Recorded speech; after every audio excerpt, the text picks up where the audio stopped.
يبدأ فيلمنا مع نورة وأبوها طبيس وهما بيتسلقوا جبل عالي جدا لحد ما بيوصلوا للقمة، وهو بيحكي لها أبوها عن قصة خرافية عن عمالقة أو غيلان الأرض. ومن كتر ما نورة سمعت القصة بقت حافظاها، وهي اللي بتحكيها له المرة دي لأنها حفظتها. والقصة عن زفاف تم في قديم الزمان لغيلان الأرض، وكانوا 13 غول وسكروا لدرجة إنهم نسيوا نفسهم والوقت خدهم، وطلعت عليهم الشمس وتحولوا ساعتها الأحجار اللي هي على شكل الجبال اللي قدامها. وبتبقى نورة مش مصدقة القصة لحد ما أبوها بيطلب منها تركز في الجبال بقلبها قبل عينيها علشان تؤمن بوجودهم، وساعتها بتقدر تشوف وشوش العمالقة، ووقتها بتبدأ تصدق حقيقة القصة الخرافية. وبعد مرور 20 سنة تكبر نورة وبتكون عالمة حفريات عن الديناصورات في الساحل المحيط الأطلسي، وبتكون الجامعة اللي تابعة ليها قررت إنها توقف تمويل الحفر الخاص بيها بسبب مرور 6 شهور بدون ظهور أي حفريات أو نتائج إيجابية ليهم، لحد ما اكتشفت بالصدفة هيكل ديناصور موجود في الأرض، وبتنادي على كل الفريق عشان يساعدها في الحفر. وفي نفس الوقت بيكون في منطقة تانية فيها عمليات حفر لإنشاء سكك حديدية جديدة في الجبل، وفي مظاهرات ضد هدم الجبل وإنقاذ الطبيعة. وأثناء التفجيرات كل النفق اللي المهندسين حفروه بيتهدم عليهم فجأة بسبب خطأ في مكان التفجير، بس الحكومة بتخفي الحادث عن الإعلام وتصور الحدث من طائرات حربية، وبيكون في أثر غريبة حوالين الجبل وكأنها أثر أقدام. وبسبب إن مفيش حد يقدر يفسر اللي حصل بيستدعوا العالمة نورة مع مجموعة من علماء الجيولوجيا في تفسير الآثار الموجودة. وواحد من العلماء الموجودين قال عن الآثار حصلت بسبب تفجير الجبل اللي كان سبب في تحريك التربة من مكانها وانهيار السطح تماما، وده اللي شكل الأثر ده. لكن نورة بتقول لهم إنه واضح جدا من الآثار دي إن هي آثار أقدام، لكن الكل بيضحك عليها، وبالأخص الدكتور الجيولوجيا اللي أصلا مش مصدق إن في حاجة اسمها غيلان، وإن كلام نورة عبارة عن تخاريف وخرافات مش أكتر. لحد ما بتعرض قدامهم فيديو من تصوير المتظاهرين، وقدرت بنت تصور التفجير اللي حصل، وخلال التصوير ظهر راجل عملاق وبيكون هو سبب الانهيار،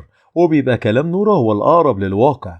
ووقتها منحتها رئيسة الوزراء المسؤولية الكاملة لدراسة الحادث واللي حصل، وبتتحرك نورة مع اندرياس مستشار مكتب رئيسة الوزراء، وبيروحوا على موقع حصل فيها أرضية غريبة وحركة غريبة في الجبال، وبيكون في بيت اتدمر وقتها وبمنتهى السهولة والسبب مجهول. وبيقابلهم في الموقع النقيب كريس من قيادات العمليات الخاصة، وبيتم التحقيق مع أصحاب البيت لو كانوا شافوا المتسبب، وبيقولوا لهم إن الجو كان مليان غيوم كتيرة جدا، والجبل ظل للمكان كأنهم كانوا في ظل الجبل، والجبل نفسه اتحرك وهو اللي دمر بيتهم بالشكل ده. وبعدها استخبوا في بدروم البيت، ولما طلعوا لقوا بيتهم متشال من مكانه وفي اثر اقدام عملاقه. وبتتحرك نورة بالطياره عشان تمشي ورا الاثار اللي بتختفي فجاه بعد 20 كيلو وبدون اي اثر ليها، وبتختفي تماما وما بيكونش في اثار لاي كائن في المكان. وساعتها بتقرر نورة انها تروح لابوها طوبايس عشان يساعدها في حل اللغز، وبيكون ابوها بقى كبير في السن وعايش منعزل في بيت لوحده. واول ما بتروح للبيت وبتلاقي عنده كل الاخبار اللي ليها علاقه بالغيلان، وده لانه الوحيد المؤمن بوجودهم، وبيبقى معلق خبر ايقاف العمل على السكك الحديديه في الجبل لسبب مجهول. وبتفرجوا نورة على مقطع تدمير الجبل وشكل الغول العملاق اللي ظهر قدامهم، فبيقول لها طوبيس ان الغيلان كانت موجوده فعلا من 1000 سنه، وان سبب اختفائهم هو غول طلع من الجبل، وكلهم اختفوا بسبب انتشار الكنائس في كل مكان. لكن نورة بتقطعه لانها مش فاهمه ايه علاقه الكنائس باختفاء الغيلان، وبتقوله ان لازم يتكلم كلام عقلاني، لان لو الغيلان كانوا موجودين فعلا على الاقل كانوا لقوا حمضهم النووي في الجبال.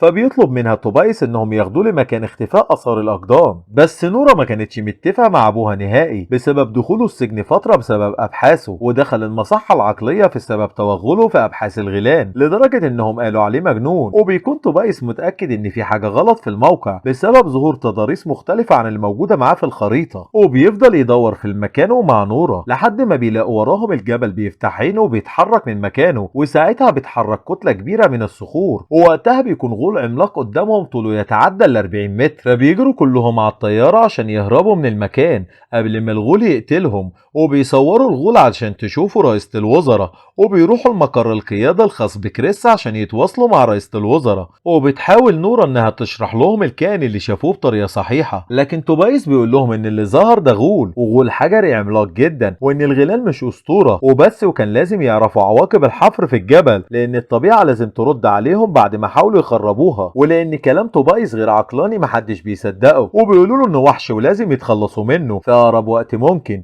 وبيكلفوا كريس والقوات الخاصة للتخلص منه فورا. وبتحاول نورا اقناع كريس ياخدها معاه في المهمة علشان تراقب اللي هيحصل من بعيد بدون اي تدخل منهم، من غير ما حد يعرف من رئاسة الوزراء واللي هيحصل له مشاكل. فبيقول له توبايس انت كده كده هتموت قبل شروق الشمس لان مهمتك هتفشل. وفعلا بيتم الوصول للموقع المحدد لتجهيز ونشر الاسلحة والدبابات، طبعا استعدادا للغول والقضاء عليه. وبيفضلوا واقفين مستنيين ظهوره، وبياخدوا اذن اطلاق النار عليه اول ما بيظهر قدامهم، وبيضربوا عليه الصواريخ والرصاص لكن بدون اي تأثير عليه. فبيبدأ هو في تدمير العربيات والدبابات بمنتهى السهولة لحد ما بيمسك جندي مصاب وبياكله زي السندوتش الشاورما. وكلهم بيحاولوا يهربوا من الموقع ما عدا توبايس، بيروح يقف قدام الغول وبمنتهى الهدوء بيحاول يتواصل معاه وفعلا بيهديه، وبيفضل واقف ساكت لحد ما جندي بيضرب عليه رصاص وبيعصبه وبيضرب الغول توبايس بالغلط، وبيترمي بعيد وبتجري عليه بنت نورا عشان تطمن عليه، وبيقول لها ان لازم تصدق وتروح للقصر او للملك، وبيموت فورا. وبتبقى نورا مش فاهمه كلام ابوها وبترجع للمقر عشان تفكر في اللي هيحصل وايه سبب ظهور الغول وازاي قادر يتحرك في ضوء الشمس، والمفروض ان ضوء الشمس بيخلوه يتحجر ومش بيتحرك. وبتفضل تقرا في مذكرات بتاعت ابوها يمكن توصل لحل، ومن خلال الرسومات والقصص الخياليه وبتكتشف ان الغيلان كانوا ضد الدين المسيحي ومش بيحبوا صوت اجراس الكنائس، وانهم ممكن يتحكموا في الغول من خلال الاجراس دي. وبتحط نورا خطه عشان تعرضها على رئاسه الوزراء، ووافق عليها طبعا لان مفيش اي اسلحه مأثره في الغول. وبتكون الخطه تركيب اجراس ضخمه في الطيارات وبيقربوا من الغول عشان يقدروا يسيطروا عليه قبل ما يقرب من المدينه ويدمرها. وبيوصل لهم معلومات ان الغول بيتحرك على حديقه للعائلات على اطراف المدينه، وبتحاول الطيارات انها تقرب منه اكتر علشان الاجراس تأثر عليه، وفعلا بيتأثر بصوتهم. وبيحاول انه يدمر الطيارات اللي فيها الاجراس، وفعلا بيدمر 3 طيارات من اصل 4. وقبل ما الطياره تقع على طفله في الحديقه بيمسكها وبينقذ الطفل من الموت. وللاسف خطه نورا بتفشل، والغول بيكمل طريقه ناحيه العاصمه ومش لاقيين خطه عشان يوقفوه. وبتحاول نورا تقنع رئيسه الوزراء انهم لازم يدرسوا الموضوع كويس قبل ما يتحركوا ضد الغول، لكن الوزيره بتنهي مساعدتها تماما بسبب فشل خطتهم وتطلب منها مغادره المقر فورا. واندرياس اول لما بيشوف تصرف الوزيره بيقرر انه يتنازل عن منصبه وبيمشي مع نورا من المكان. وبتطلع رئيسه الوزراء في بيان عاجل باخلاء عاصمه النرويج لان الغول متجه ناحيتها ومفيش قدامه محل غير استخدام الاسلحه الثقيله ضده. وخوفا على المواطنين بتوع العاصمه لازم يخلوا المدينه فورا، وبدأ الجيش والقوات الخاصه في الاستعداد لاستقبال الغول. وبيكون اندرياس ونورا مع بعض عشان يبعدوا عن العاصمه، فبتلاقي نورا اسم شخص ملقب باسم ساندينج في كتاب ابوها توبايس والملقب بحامل بوابه. فبيقول لها اندرياس انه يعرف واحد اسمه ساندينج بيشتغل في القصر الملكي، وساعتها بتفهم نورا قصد ابوها ايه لما قال لها القصر او الملك، وان قصده انقاذ القصر الملكي، وانها لقت حل للي بيحصل وبيتحركوا فورا على هناك علشان يقابلوا الشخص اللي اسمه ساندينج. وبيقابلهم فعلا وبيتعرف على نورا اول ما بيشوفها لانها تشبه ابوها، وبيقول لها انه توقع زيارتها علشان تفهم اللي بيحصل، واللي هتشوفه دلوقتي قليل جدا اللي يعرفه واللي شافوه قبل كده، وان القصر الملكي اتبنى على مكان قصر قديم لكن ما كانش بتاع بشر انما كان خاص بالغيلان، وان توبايس اكتشف كده وكان لازم يبعدوه ويقولوا عليه مجنون علشان ما حدش يصدق كلامه. وبيوريهم هياكل عملاقه تحت القصر الملكي، وبيقول لهم من زمان حصل مجزره وكلهم اتقتلوا واخر واحد فيهم اتحبس في الجبل وما قدرش يخرج ابدا من مكانه لان لو خرج في اشعه الشمس المباشره هيتقلب حجر. فبتفهم نورا ان الغول اللي كان محبوس في الجبل طلع وقدر يتحرك بسبب ان الغيوم كانت حاجبه الشمس في السماء، واشعه الشمس المباشره ما وصلتش للغول علشان كده قدر يتحرك في ضوء النهار. وبتكتشف طريقه بالصدفه لوقف الغول قبل ما القوات المسلحه تقصف الغول بالاسلحه الثقيله والصواريخ اللي هيدمروا المدينه كلها مع الغول. وبتطلب فورا المساعده من كريس عشان ينفذ معاها خطتها، واندريس بيكلم زميلته الموجوده في مقر القياده علشان تحاول تاخر اطلاق الصواريخ باي شكل من الاشكال. وبتنجح فعلا في تعطيل نظام الاطلاق في الطائرات، ونورا بتقدر تاخد جمجمه عملاقه على العربيه عشان تغير مسار الغول وتخليه يجري وراهم لانه عارف ان الجمجمه دي خاصه ببقيه قبيلته، لحد ما تطلع على رصيف بالغلط والجمجمه بتقع من العربيه وبيمسكها الغول وبيبان عليه الحزن بسبب موت كل قبيلته وهو الوحيد المتبقي. ولما بيشوف نفسه في ازاز البرج اللي قدامه بتقع من ايده الجمجمه وبتتدمر في الارض، وبيبص على عربيه نورا وبيقرر يجري وراهم عشان ينتقم من اللي حصل لاهله، وطبعا بيدمر كل حاجه قدامه في المدينه. وبتحاول نورا انها تبعد عنه على قد ما تقدر وتوصل للمكان اللي بلغت فيه كريس انها تستدرج الغول فيه. وبتكون زميله اندرياس مسيطره لسه على الطيارات لحد ما الدكتور دكتور من المقر بياخد باله انها بتعمل حاجة غريبة على اللابتوب بتاعها، وفعلا بيكشفها وبياخدوا منها بالعافية، وبيتم القبض عليها بسبب مخالفة الأوامر، وبترجع السيطرة من تاني للطيارات، وبيكون الصاروخ جاهز للإطلاق على الغول، وبيكون كريس موجود في مكانه ومجهز الكشافات لإشعة معينة شبه إشعة الشمس علشان يوجهها عليه، وأول ما بيقرب منهم بيشغلوا كل الكشافات وفعلا بيقدروا يسيطروا عليه، وبتنجح خطة نورا. لكن نورا بتحس بالذنب لأنه بيفضل يتألم قدامها، وكده هي بتقتله، وبتقرر إنها تروح تفصل المولد الرئيسي للكشافات، وبتروح تقف قدامه زي أبوها ما عمل، وتطلب منه إنه يرجع تاني للجبال وإنها مش عايزة تضره أو تأذيه. وقبل ما الطيارة تضرب الصاروخ بيكتشف الطيار وجود مدنيين في المكان، فبيأمر الجنرال وقف إطلاق الصاروخ، لكن الدكتور اللي بيعترض على كل حاجة كان مصر على ضرب الغول بأي طريقة، وبيفضل يزعق فيهم لحد ما زميلة أندريس بتضربه عشان يسكت، وفعلا بيتلغي أوامر إطلاق الصاروخ على الموقع، وبتحاول نورا تخلي الغول يرجع للجبل، لكن قبل ما تخلص كلامها بيكون وقت شروق الشمس، وبتيجي إشعة الشمس على الغول وبتحول لحجر، وبيقع قدام نورا بعد ما تشوفه وهو بيتحول لحجر وبيموت قدامها زي ما أبوها كان دايما بيحكي لها. وبتكون خطة نورا نجحت في وقف الغول وانقذت مدينة كاملة من التدمير، وبتفكر تسمي جسم الغول اللي اتحول لصخرة لطوبايس، وبتيجي رئيسة الوزراء عشان تشكرها بنفسها علشان خطتها نجحت، وبيسألها اندريس لو كان في غيلان تانية موجودة في الجبل أو لأ، وبيبان عليها إنها ناوية تعمل رحلة في البحث عنهم وتكمل أبحاث أبوها من جديد. وبتظهر حركة في قلب الجبل اللي تم التفجير فيه في أول الفيلم، ومن الواضح كده إن الفيلم لسه قصته ما خلصتش ولسه في جزء تاني، وبكده يكون خلص فيلمنا ونشوفكم في فيلم جديد. سلام.